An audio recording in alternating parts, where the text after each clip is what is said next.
Olá, meu nome é Eliane Martiniano e eu apresento o programa Conspira Analisa. Hoje o nosso programa é uma edição especial, tendo em vista a declaração do presidente Trump dos Estados Unidos em classificar o Comando Vermelho e o PCC como terroristas.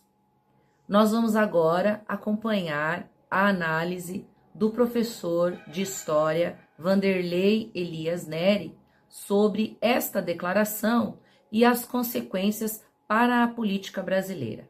Então vamos ouvi-lo. Olá, estamos gravando um Conspira Analise especial, dada a gravidade dos acontecimentos de ontem, mais especificamente a classificação do Comando Vermelho e do PCC como terroristas pelo governo estadunidense. Quero começar dizendo que isso é um tiro no pé da extrema-direita e do bolsonarismo. E eu vou tentar explicar por que eu analiso desta forma. Vamos começar pelo tarifaço que foi imposto pelo Trump há alguns meses atrás e o posicionamento do governo brasileiro. É bom lembrar que naquele período o governo brasileiro estava em baixa, a aprovação do governo Lula estava em baixa, havia um certo furor na extrema-direita com a possibilidade de derrotar o Lula nas próximas eleições, e com a decretação do tarifaço pelo governo estadunidense e pela posição que o governo brasileiro adotou, enfrentando Trump e não abaixando a cabeça como muitos aqui no Brasil gostariam, né? Como Bolsonaro, inclusive, até pediu que foi no caso da invasão da Venezuela, do sequestro do presidente Nicolás Maduro. Bolsonaro pediu até que os Estados Unidos bombardeassem a Baía de Guanabara, né, supostamente contra o terrorismo. E nesse momento a reação do governo brasileiro, que exigiu a reciprocidade, acabou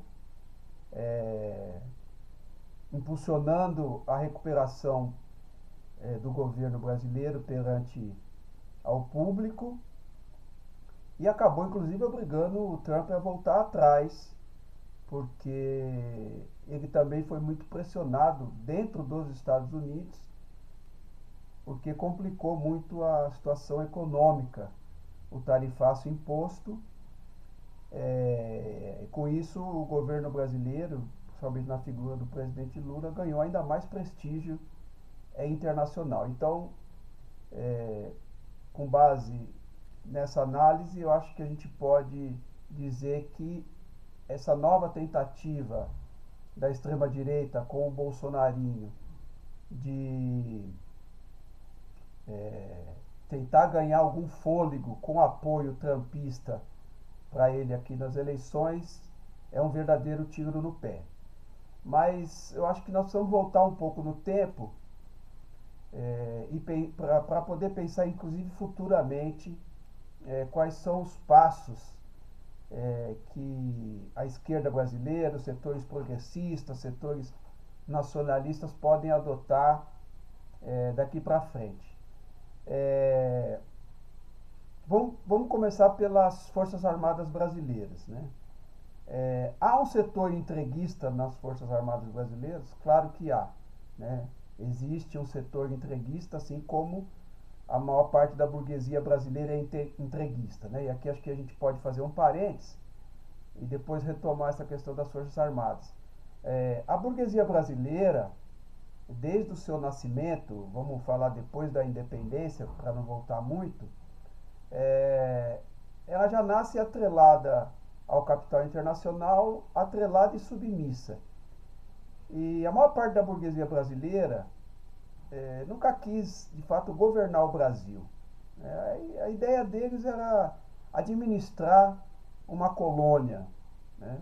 Mas o Brasil ficou independente, o Brasil ganhou uma classe trabalhadora muito pujante, e que impulsionou muitas lutas, impulsionou a industrialização brasileira, etc. Para não me afastar muito no tempo, e esse quadro mudou.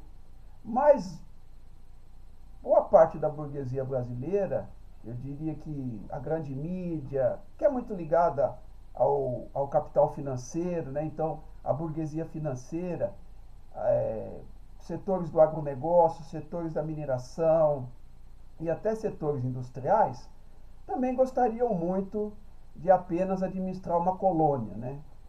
Se o Bolsonarinho vier a ganhar as eleições, o que ele está apontando com essa visita ao Trump, depois eu vou falar dela, que é isso que ele está oferecendo aos Estados Unidos. Já falou disso várias vezes e agora isso ficou muito mais claro. Na cabeça deles, do Bolsonarinho, da extrema-direita e desses setores que eu nomeei anteriormente da burguesia brasileira, o Brasil passaria a ser o 51º estado estadunidense, né? Então, um estado como é a Califórnia, como é o Texas, e apenas eles governariam um estado estadunidense. Eles não conseguiram isso até hoje, não vão conseguir, porque há setores, eu acho que são minoritários na burguesia brasileira, que são, de certo modo, nacionalistas. Há setores nos militares, é isso que eu quero retomar, que provavelmente ainda continuam nacionalistas, e há a classe trabalhadora brasileira que não vai permitir esse tipo de situação. Mas vamos voltar aos militares, né? Eu quero relembrar alguns fatos históricos aqui para a gente pensar sobre isso. Primeiro, é bom a gente recordar que em 1956, quando foi eleito o JK, Juscelino Kubitschek, presidente do Brasil, setores entreguistas dos militares, junto com a burguesia entreguista, tentaram dar um golpe e impedir a posse do JK. E quem garantiu a posse do JK foram os setores nacionalistas das Forças Armadas, liderados, né, pelo Marechal Lott. E isso acabou impedindo o golpe e colocando o JK na presidência da República. Um segundo fato que acho que vale a pena a gente lembrar é que isso fica escondido na história, porque foram, pelo menos durante muito tempo, os militares que ditaram o que devia ser escrito nos livros de história, principalmente nos livros que chegam às escolas de ensino fundamental e médio. Claro que com o apoio da grande burguesia, da grande mídia, isso foi apagado, que é a história dos militares que resistiram ao golpe, que eram os nacionalistas e não aceitavam a ingerência estadunidense no Brasil, como foi feito com o golpe de 64.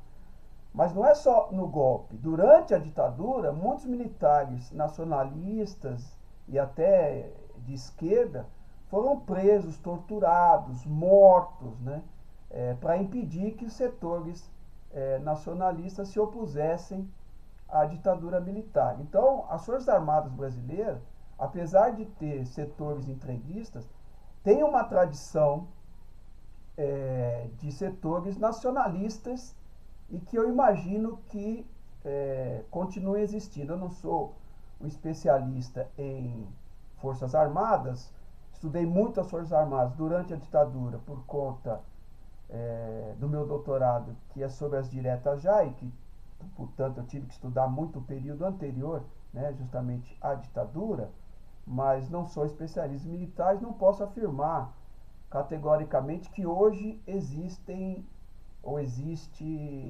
setores nacionalistas nas Forças Armadas. Mas eu imagino que até por serem militares, existem sim setores nacionalistas nas Forças Armadas brasileiras, e mesmo aqueles setores entreguistas dificilmente aceitarão ser bombardeados, que eu não acho que isso vai acontecer, mas uma hipótese, não admitirão o Brasil ser bombardeado por uma nação estrangeira. Então, acho que a primeira questão é observar as Forças Armadas e o que significa essa ingerência estadunidense no Brasil com a classificação do PCC, do Comando Vermelho, como terrorista. Outra questão é lembrar da guerra que os Estados Unidos e Israel travam contra o Irã. Eles já foram derrotados, né? Estão lá tentando uma saída, principalmente Estados Unidos. Israel não quer sair da guerra, mas sem os Estados Unidos não consegue continuar a guerra.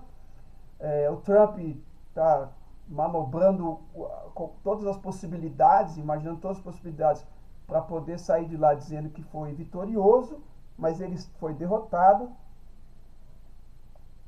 não atingiu e não atingirá nenhum dos objetivos que colocou para começar essa guerra, por exemplo, a mudança de governo, a mudança de regime, como eles gostam de chamar, o fim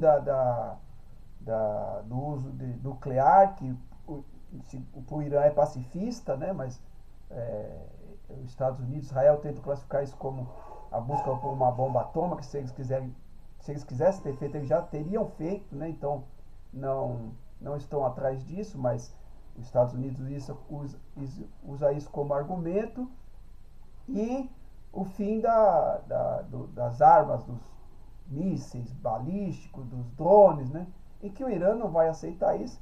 E agora ainda o Irã avançou ainda mais, além de não aceitar essas questões que estavam lá no começo da guerra, agora também não aceita mais não controlar o Estreito de Hormuz, né? O Irã já está exigindo um pedágio e vai continuar e vai administrar o Estreito de Hormuz junto com Omã. Isso é uma questão de tempo. Mas por que eu estou falando da guerra do Irã para falar dessa questão no Brasil?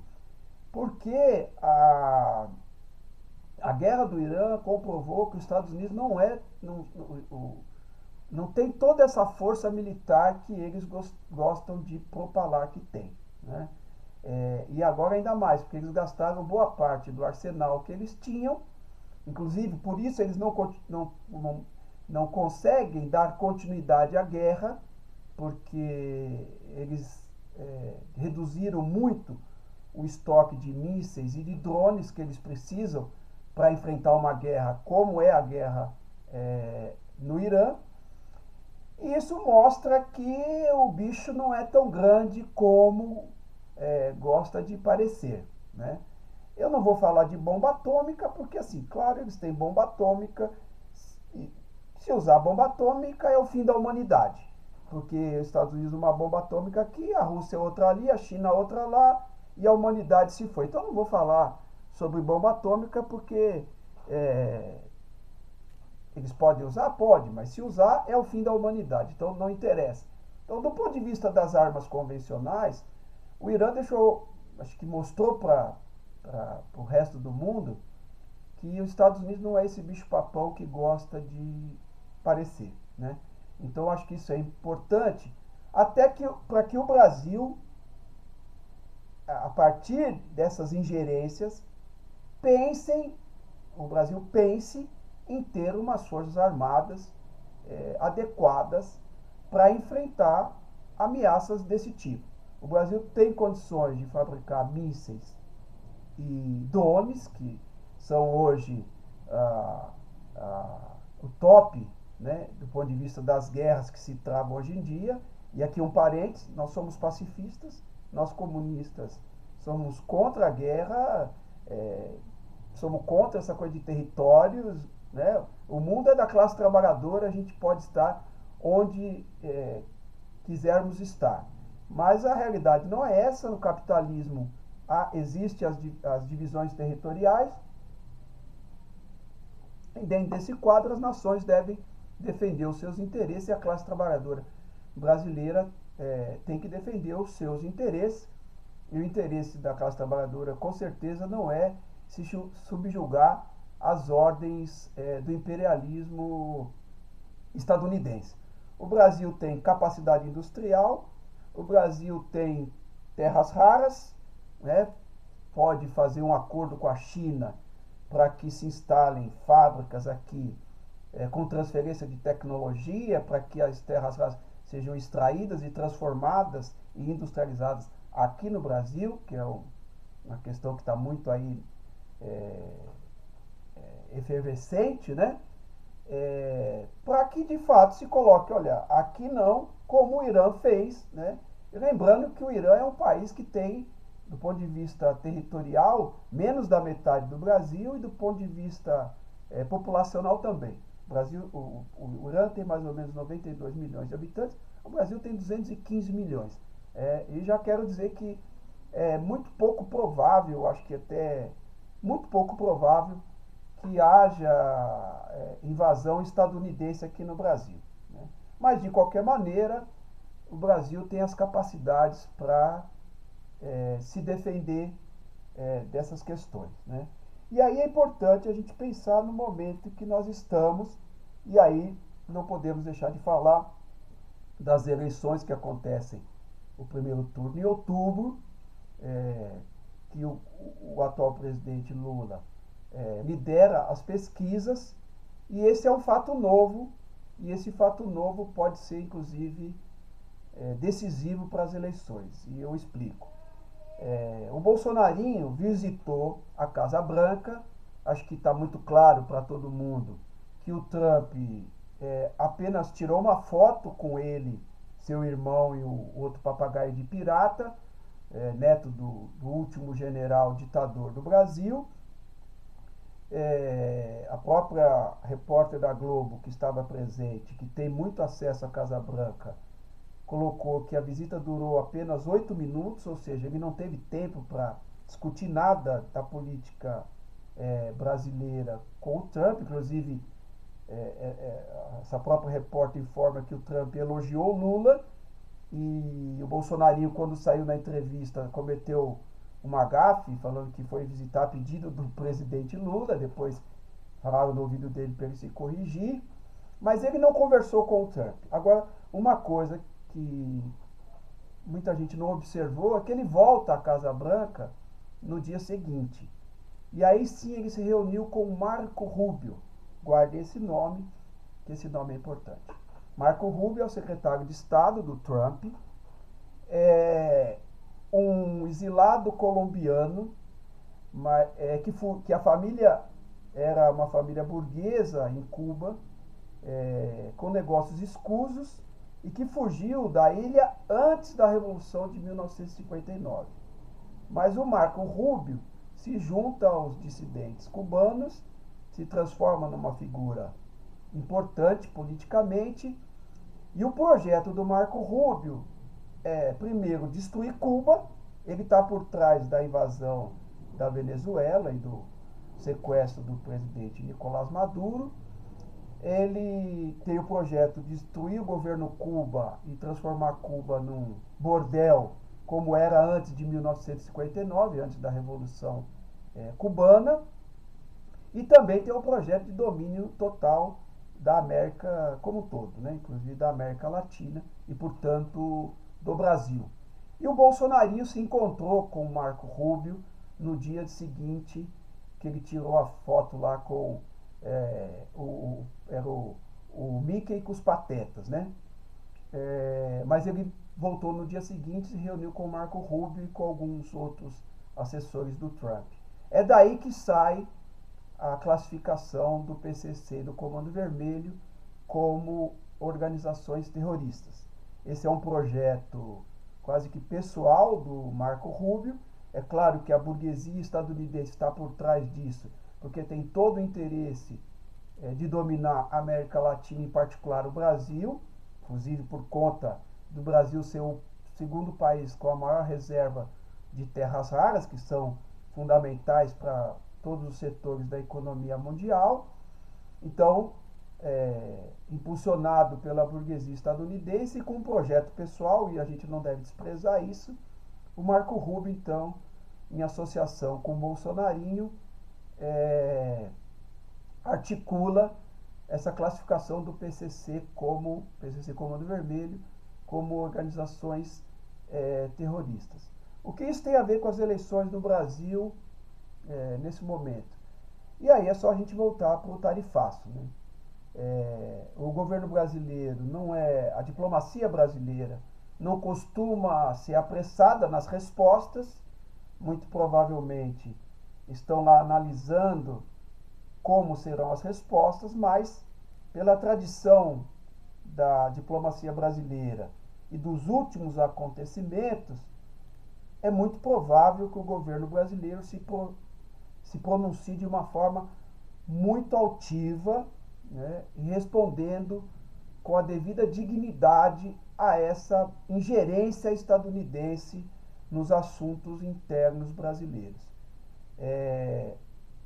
Vai depender muito da resposta brasileira, mas se ela vier no tom em que vieram as respostas anteriores, né, por exemplo, quando a gente pensa no tarifaço,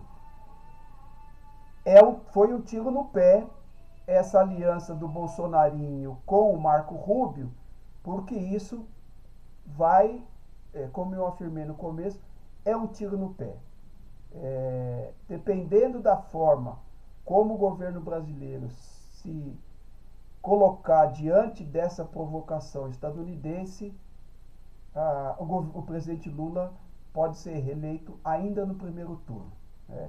E aí eu acho importante que a esquerda, os setores progressistas, a militância, os setores nacionalistas, fique atento aos analistas. E quem são os analistas, né? A Rede Globo, por exemplo, que está repercutindo muito essa notícia, e a Globo News, que não esqueçamos que é da Rede Globo, são setores entreguistas. A Rede Globo está atolada com o setor financeiro, ela está atolada no caso Master, né? O Vorcaro patrocinou eventos nos Estados Unidos da Rede Globo, né? A Rede Globo é uma das acionistas do Nubank, Nubank que tem o CEO, o ex-presidente do Banco Central, o Campos Neto, né? Então é claro que a Globo fará análises colocando essa questão como fundamental e querendo inclusive promover o bolsonarinho, né? Porque talvez ele seja aquele que possa impedir que os Estados Unidos invadam o Brasil, mande aqui aqueles navios de guerra deles, bombardeiem navios brasileiros na Guanabara, assim como pediu o bolsonarinho. Como eu disse, é muito pouco provável. O Brasil, desculpem com todo o respeito, o Brasil não é Cuba. Cuba é uma ilha com 10 milhões de habitantes. O Brasil não é a Venezuela. O Brasil é uma nação de 8 milhões de quilômetros quadrados, com 215 milhões de habitantes, a oitava economia do mundo. Então, o Brasil tem condições de enfrentar isso do ponto de vista diplomático e pode vir a ter, dependendo das ações do governo brasileiro e de setores da burguesia brasileira, vir a ter as possibilidades, inclusive, de um enfrentamento militar. Repito, nós não queremos. Nós somos pacifistas, nós defendemos a diplomacia e defendemos que a classe trabalhadora mundial resolva os seus problemas através das lutas da classe trabalhadora e não através da ingerência das burguesias. Entretanto, como vivemos no capitalismo, nós precisamos fazer análise a partir da realidade concreta. Então, é importante que a gente observe quais os analistas que nós estamos escutando, os chamados especialistas, né? Quem são os especialistas, a que setores eles estão ligados, a que interesses defendem, e para poder fazer a crítica a esses setores, né? Então, para encerrar, eu acho que o governo brasileiro tem uma oportunidade ímpar de impor ainda mais respeito. O Brasil tem alianças muito sólidas com a China, com a Rússia, com o Irã, e até com a Europa e com outros setores da Ásia e da África. Os Estados Unidos, acho que tem que lembrar disso, eles podem sim sancionar o Brasil, mas essas alianças que o Brasil tem permitem ao Brasil se safar dessas possíveis sanções, né? Inclusive, é um momento para que o Brasil reforce ainda mais as alianças com os BRICS, principalmente China, Estados Unidos, Irã, África do Sul, Índia e outros países que já fazem parte do BRICS e outros que querem fazer parte. É hora fundamental do Brasil e desses países pensarem numa substituição, se não definitiva, mas pelo menos parcial e que avance no futuro, do dólar como moeda corrente. Existem possibilidades de criptomoedas, de uma cesta de moeda dos vários países, porque os Estados Unidos só consegue sancionar as nações por conta de que o dólar predomina no comércio internacional. Isso já vem sendo enfraquecido. A Rússia e China já fazem comércio em moeda própria. O Brasil já faz comércio com a China também em moeda própria, é pequeno, mas já faz. O Irã, por causa das sanções, só faz comércio com Rússia e China, por exemplo, em moedas próprias. E a guerra no Irã tem enfraquecido o petrodólar, que foi a instituição que deu essa margem de manobra para os Estados Unidos de colocar o dólar como moeda mundial. Com a guerra do Irã, o petrodólar tem se enfraquecido. Então, com essas ameaças agora dos Estados Unidos contra o Brasil e contra o mundo, porque eles ameaçam o mundo o tempo todo, passou da hora desses países, principalmente do BRICS, tocarem para frente de fato esse projeto, que é um projeto importante, que busca alternativas, um projeto de paz, não é um projeto de guerra, é um projeto de desenvolvimento comum e que tem como uma questão fundamental a ser resolvida uma moeda de comércio internacional que ponha o dólar de escanteio para que os Estados Unidos não possam usar a arma das sanções contra os demais países do mundo. Então, acho que é isso. Me pediram para fazer esse Conspira Analisa urgente por conta desse acontecimento e acho importante a gente ter vozes distoantes da grande mídia que representa os setores entreguistas da burguesia brasileira. É isso e até a próxima.